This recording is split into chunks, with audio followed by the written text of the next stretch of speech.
महाभारत में जब यह तय हो गया कि युद्ध ही अंतिम विकल्प है, तब भगवान श्रीकृष्ण ने कर्ण को बुलावा भेजा और उससे बात की। भगवान श्रीकृष्ण ने कर्ण को इस बातचीत की शुरुआत में ही पहली बार बताया था कि वह कुंती पुत्र हैं और पांडवों का बड़ा भाई है। इस लिहाज से उसे दुर्योधन का साथ छोड़कर पांडवों के साथ युद्ध करना चाहिए। लेकिन इन सारी बातों को सुनने के बाद भी सर्वप्रथम कर्ण ने दुर्योधन का साथ देने की ही बात की और साथ ही भगवान के समक्ष कई सवाल किए, और सभी सवालों के पीछे एक ही सवाल था कि उसका दोष क्या था। भगवान श्रीकृष्ण ने कर्ण को जो जवाब दिया वह आज के समय में भी उतना ही प्रासंगिक है और शायद हमेशा रहेगा। तो आइए जानें कर्ण और श्रीकृष्ण के संवाद को। कर्ण कहते हैं, हे मधुसूदन, मेरी मां ने मुझे जन्म लेते ही छोड़ दिया। अवैध संतान होने में मेरा क्या कसूर था?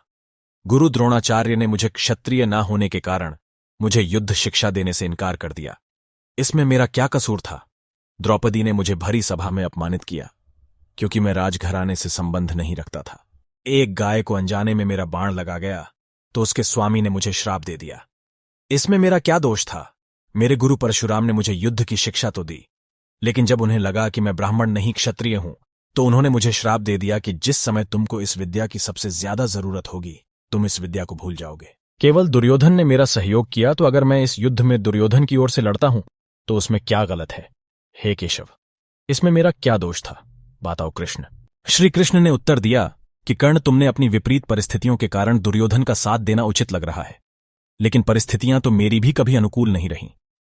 हे कर्ण, मेरा जन्म से पहले मेरे माता पिता जेल में थे, इसलिए मेरा जन्म कारावास में हुआ। जन्म लेते कंस मुझे मारने की प्रतीक्षा कर रहा था, इसीलिए उसी रात मुझे अपने माता पिता से दूर गोकुल में पहुंचा दिया गया। कर्ण, तुम खड्ग, रथ, घोड़े, धनुष बाण की आवाज सुनकर बड़े हुए, लेकिन मेरा बचपन गौशाला, गाय और ग्वालों के बीच बीता। मुझ पर कंस के भेजे गए राक्षसों द्वारा की प्राणघाती हमले हुए। जिन माता पिता ने मेरा पालन पोषण किया, मुझे उन्हें छोड़कर आना पड़ा। मुझे जरासंध के कारण मथुरा छोड़कर द्वारिकापुरी बसना पड़ा, जिस कारण मुझे रणछोड़ नाम दिया गया। हे कर्ण, तुमने अपनी पसंद से विवाह किया, लेकिन मैं जिसे प्रेम करता था वह मुझे नहीं मिली। मुझे उन कन्याओं से विवाह करना पड़ा जिन्हें मैंने राक्षसों से बचाया था। अगर तुम दुर्योधन की ओर से युद्ध जीतते हो तो तुमको इसका श्रेय प्राप्त होगा, लेकिन अगर धर्मराज अगर युद्ध जीतते हैं तो मुझे क्या प्राप्त होगा? मुझे केवल युद्ध के लिए दोषी ठहराया जाएगा। श्री कृष्ण कर्ण से कहने लगे कि चुनौतियां हर व्यक्ति के जीवन में आती हैं।